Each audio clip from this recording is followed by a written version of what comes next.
Hello Chetan గారు. నమస్తే madam. Chetan గారు, వెయిట్ లాస్ అవుతున్నప్పుడు చాలా మంది మోకాళ్ళ నొప్పులు వస్తున్నాయి అని చెప్పేసి అంటూ ఉంటారండి. అంటే వెయిట్ ఉన్నప్పుడు మోకాళ్ళ నొప్పులు కామన్‌గా ఉంటూ ఉంటాయి. కానీ వెయిట్ లాస్ అవుతున్నప్పుడు కూడా మోకాళ్ళ నొప్పులు ఎందుకు ఎక్కువ అవుతాయంటారు అసలు? మన దగ్గరే మనం ట్రీట్మెంట్ ఇస్తాం మేడం. హ్మ్. వెయిట్ లాస్‌కి, మోకాలు నొప్పులకి. హుహు. ఇట్లా జడ్చర్ల నుంచి ఒక మేడం వచ్చిర్రు మన దగ్గరికి. హ్మ్.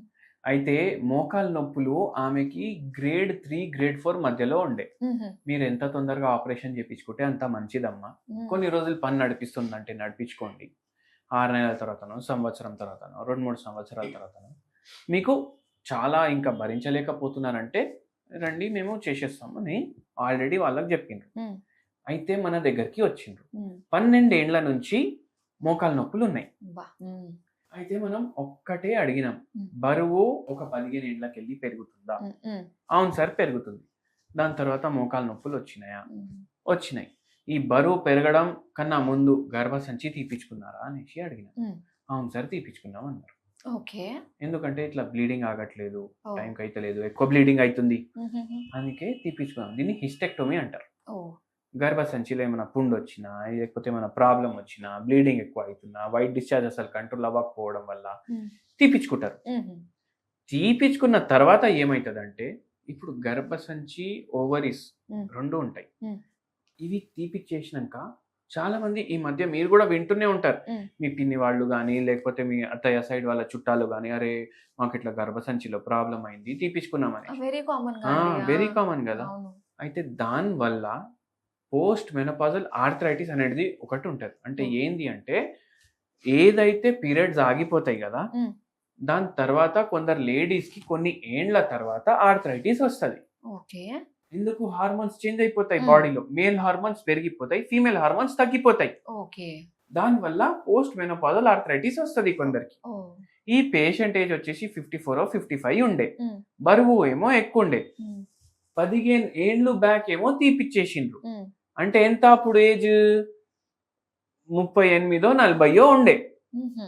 మెనోపాజ్ ఏదైతే 50కి వస్తుండే హ్మ్. అది 35 38కే వచ్చేసింది. ఎందుకొచ్చేసింది? ఓహ్! ఇంకా గర్భసంచి లేదు, ఓవరీస్ లేదు. లేవు. ఆ! అంటే ఏంది? మెనోపాజే గదా! అవును.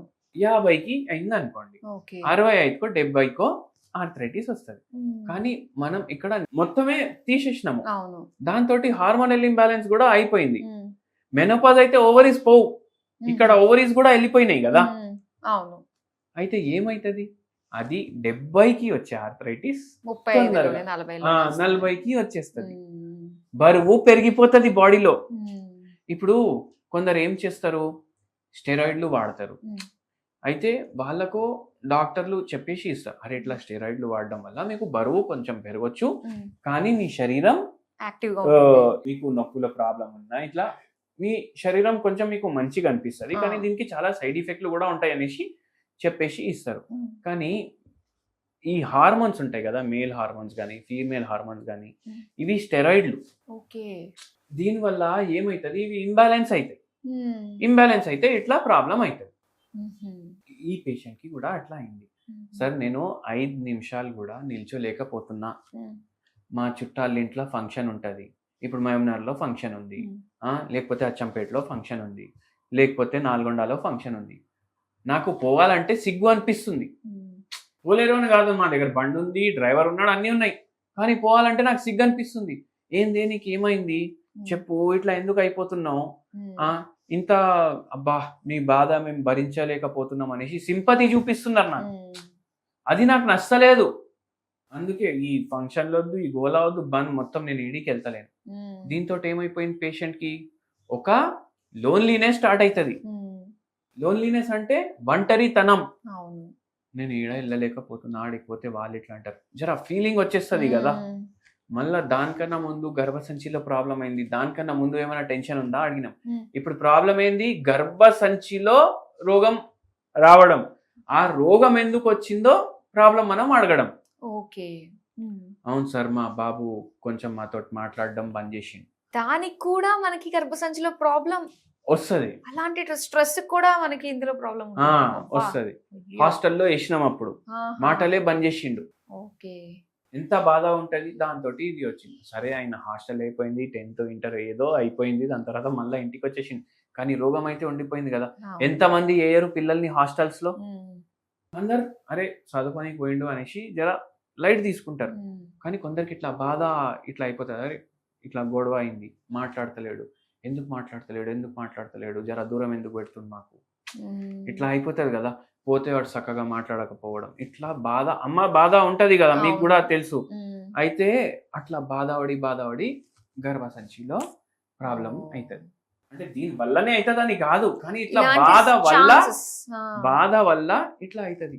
ఓకే. మళ్ళా దాని తర్వాత తీపిచ్చుకోవడం, ఉమ్, ఇట్లా నొప్పులు స్టార్ట్ అవ్వడం, బరువు పెరగడం, ఉమ్, బరువు పెరిగితే మళ్ళా మోకాలు నొప్పులు పెరిగితే ఇట్లా ఒక ఇన్సెక్యూరిటీ ఫీల్ అవ్వడం, అరే నేను వాళ్ళతో మాట్లాడను, ఆడికి వెళ్తే నాకు బరువు ఎందుకు పెరుగుతున్నావు అని అడుగుతారు, ఉమ్, మోకాలు నొప్పులు ఎందుకు ఉన్నాయని అడుగుతారు, ఉమ్, ఏమైనా కట్టె పట్టుకొని తిరగాలి నా 54-55కి, ఉమ్, ఇవన్నీ స్ట్రెస్, దాంతో ఇంకా పెరగడం. ఉమ్. మనం మందులు ఇచ్చినాం, ఓకే. ఆపరేషన్ లేకుండా నొప్పి తగ్గడం స్టార్ట్ అయింది. ఉమ్, కానీ ఏమైపోయింది తెలుసా మీకు, కొన్ని రోజులు బరువు కూడా తగ్గింది, ఉమ్, నొప్పి కూడా తగ్గింది. ఓకే. మళ్ళా తర్వాత జర పెరుగుతుంది డాక్టర్ నొప్పి ఉమ్, అనేసి అన్నారు.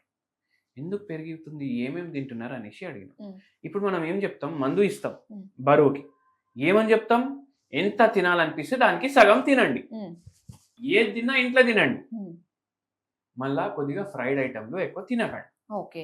ఈ రూల్ పాటించాలి ఖచ్చితంగా. ఉమ్, మీకు బై ఛాన్స్ రోగం ఉన్నా రోగం లేకున్నా ఈ రూల్ మాత్రం పాటించాలి. ఉమ్, ఏం చేస్తారు కొందరు, ఇప్పుడు ఈ పేషెంట్ కూడా అది తప్పు చేసి ఉమ్, ఏం చేసిండ్రంటే, బిర్యానీ తినాలనిపిస్తుంది, ఉమ్, చికెన్ బిర్యానీ బయటికి వెళ్ళి, ఇంట్లోకి వెళ్ళి కాదు, బయటికి వెళ్ళి తినాలనిపిస్తుంది, ఉమ్, తెప్పించుకుంటా, సగం తింటా.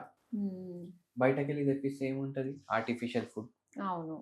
కలర్స్ ఉంటాయి, ఎసెన్స్ ఉంటుంది, స్మెల్ రావడానికి ఏజెంట్స్ యాడ్ చేస్తారు, టేస్టింగ్ కోసం ఎక్స్ట్రా ఏదైనా యాడ్ చేస్తారు, ఓవర్ కుక్ చేస్తారు ఫుడ్ని బయట. ఉమ్, ఇప్పుడు మిర్చి బజ్జీ బయట రోడ్ మీద తింటే క్రిస్పీ ఉంటుంది, ఉమ్, ఇంట్లో చేసుకుంటే ఉంటుంది అట్లా మ్మ్. ఉండదు. ఎందుకు, ఓవర్ కుక్ చేస్తున్నారు దాన్ని, మ్మ్. బ్రౌన్ చేస్తారు మొత్తం, ఉమ్. ఇంట్లో అట్లా ఉండదు. రాదు. అయితే ఇంట్లో తింటే న్యూట్రిషన్ ఉంటుంది, ఉమ్, బయట ఇవన్నీ ఎక్కువ కుక్ చేయడం వల్ల, ఆర్టిఫిషియల్ ఫ్లేవరింగ్ సబ్స్టెన్సెస్ వల్ల మన పేగులు న్యూట్రిషన్ అబ్జర్వ్ చేసుకోలేకపోతారు. ఉమ్, ఏమవుతుంది, కాల్షియం డెఫిషియన్సీ. ఇప్పుడు మనం తినొద్దు బయట అని చెప్పినాం, ఉమ్. కానీ తాగొద్దు అని ఎవరికి చెప్పం కదా. అవును. థమ్స్ అప్లు తెప్పించుకోవడం, ఓ. కోకా కోలాలు తెప్పించుకోవడం, ఉమ్, ఈ జ్యూస్ డబ్బాలు తెప్పించుకోవడం. ఉమ్, అరే మాకు ఒకసారి డైటీషియన్ని ఎక్కడో కలిసినాము, జ్యూసులు తాగమన్నది, ఉమ్, తాగుతున్నాం. ఏం జ్యూసులు అంటే డబ్బా జ్యూసులు, దాంట్లో ప్రిజర్వేటివ్స్ ఉంటాయి, కలర్స్ అవును. ఉంటాయి. ఉమ్, ఇప్పుడు నేను ఒకసారి క్రేన్ బెర్రీది డబ్బా ఆర్డర్ చేసిన. ఉమ్, చూడండి, ఒక లిమిట్ లో ఎప్పుడైనా మనం తాగి ఇట్లా ఎంజాయ్ చేయాలి అనుకుంటే ఏం తప్పు లేదు. ఉమ్. తాగి అంటే జ్యూసులు. అదే. ఆ. ఉమ్, అయితే ఇట్లా జ్యూస్ డబ్బా తెప్పించిన, 100 రూపాయలకి వచ్చింది. ఉమ్. నేను ఆలోచించిన, అరే పెద్ద కంపెనీ మళ్ళా ఆహా. క్రేన్ బెర్రీ 600 నుంచి 1000 రూపాయలు కిలో ఉంటది. ఉమ్, వీడు 100 రూపాయలకి 1 లీటర్ ఇస్తుండంటే 3-4 కిలో అయితే క్రేన్ బెర్రీ పోవాలి కదా దాంట్లో. ఉమ్, తిప్పేసి ఇంగ్రీడియంట్స్ చూసినా నేను, ఉమ్. ఏమనుంది తెలుసా, క్రేన్ బెర్రీ సిరప్ 1%. ఓ. అంటే ఏంది అర్థం, మనం ఏమని అనుకొని తీసుకుంటున్నాం, అది ఏముంది, అవునా కాదా? అవునండి. అయితే అట్లా ఉంటది బయటికి వెళ్ళి. అందుకే ఇవి తెప్పించుకొని తినడం తాగడం చేయకండి. ఉమ్, ఏ తిన్నా ఇంట్లో తినండి, ఫ్రైడ్ ఐటమ్లు తినకండి, సగం తినండి, మీ బరువు తగ్గుతుంది. ఉమ్, మళ్ళా ఎక్స్ప్లెయిన్ చేసి ఇంకోటి కూడా చెప్పిన, ఉమ్. ఎంత ఫార్ వరకు అయితే అంత మీరు ఆకుకూరలు మీ ఫుడ్ లో ఇంక్లూడ్ చేయండి. ఓకే. ఉమ్, మిల్లెట్లు తింటే మంచిది, మంచిది. ఒక పని చేయండి, ఉమ్. జొన్న రొట్టె చేసుకుంటారు కదా, ఉమ్. జొన్న రొట్టె ఇట్లా టప టప టప టప ఇట్లా కొట్టుకొని చేసుకుంటారు కదా, ఉమ్, మీరే ప్రిపేర్ చేసుకోవాలి. ఉమ్. దాంట్లో కూడా ఏదో ఫిజికల్ యాక్టివిటీ అవుతుంది ఉంటుంది. కదా. ఆ. మళ్ళీ దాని తర్వాత అది ముద్ద తయారైతుంది కదా, మొత్తం ఇది పిండిది, ఉమ్, ఎంత అది సైజ్ ఉంది అంత ఏదో ఆకుకూర వేయాలి దాంట్లో, ఉమ్హు. కొత్తిమీర కానీ లేదంటే మెంతులు కానీ ఉమ్, వేసి మొత్తం పిండిని కలిపేసేయాలి. ఉమ్. అంటే ఒక దాంట్లో చూసుకుంటే మెంతులతోటి మీరు పరాటా చేసుకుంటున్నారు, ఓకే. ఏ పరాటా, జొన్నలతోటి మీరు పరాటా తయారు చేసుకుంటున్నారు, ఉమ్, కానీ దాంట్లో కాల్షియం ఉంటుంది, మినరల్స్ ఉంటాయి, ఉమ్. విటమిన్స్ ఉంటాయి, అవి కూడా పోతాయి, అవునా కాదా? అవును. మళ్ళీ దాని తర్వాత పప్పు చేసుకుంటే ఆకుకూరలు వేసుకోండి. ఉమ్, ఒకరోజు కొనగంటి కూర, ఒకరోజు తుమ్మి కూర, ఉమ్. ఒకరోజు పాలకూర, ఇట్లా ఎక్కువ క్వాంటిటీ వేసుకొని ముద్దపప్పు లాగా తయారు చేసుకొని ఏదో ఆకుకూర వేసుకుంటే దాంట్లోకి వెళ్ళి కూడా కాల్షియం పోతుంది. ఉమ్. పప్పులో కూడా కాల్షియం ఉంటుంది, ప్రోటీన్ ఉంటుంది, అది కూడా పోతుంది. హోల్సమ్ న్యూట్రియంట్స్ అన్ని కూడా అందుతాయి మనకి. ఆ. న్యూట్రిటివ్ ఫుడ్ మీరు తయారు చేసుకొని తినండి. ఉమ్. నైట్ టైం ఏమో ఒక గిలాసు మీరు రాగి జావ తాగండి, దాంట్లో పాల కన్నా ఎక్కువ కాల్షియం ఉంటుంది. ఉమ్. అట్లా మళ్ళా ఇంకోటి వెరీ ఇంపార్టెంట్ ఏంటంటే ఈ కార్బోనేటెడ్ డ్రింక్లు ఉంటాయి కదా, మ్మ్. బ్లాక్ ఉంటాయి, ఇట్లా ఓపెన్ చేయగానే సోడా వస్తది, మొత్తం మనకు కనిపిస్తది కదా, మ్మ్. అవి తాగడం వల్ల బొక్కలు వీక్ అయిపోతాయి. ఓకే. బొక్కలు వీక్ అయిపోయి ఆస్టియోపీనియా అయిపోతుంది, అంటే చాలా వీక్ అయిపోయినాయి బోన్స్ మ్మ్. అనేసి. దాంతో కూడా ఆర్థరైటిస్ ఇంకా ఉన్నోళ్ళకి ఇంకా పెరిగిపోతుంది. మ్మ్హ్మ్. అందుకే అవి తీసుకోవద్దు. ఓకే. కానీ ఈ ఆకుకూరలు, రాగి జావా, మ్మ్. మీరు నొప్పులు ఉంది, మీ బోన్లు వీక్ ఉన్నాయని చెబితే కంపల్సరీ మీరు తీసుకోండి. ఎందుకు? ఓకే. బొక్కలు గట్టిగా అవుతాయి, మ్మ్. జాయింట్లు గట్టిగా అవుతాయి, మీకు జర స్ట్రెంగ్త్ వచ్చినట్టు అనిపిస్తుంది. మ్మ్. ఇవి బెనిఫిట్స్ దీనివి. ఓకే. పాల్లో ఎంత ఉంటది దానికన్నా ఎక్కువ దీంట్లో ఉంటది.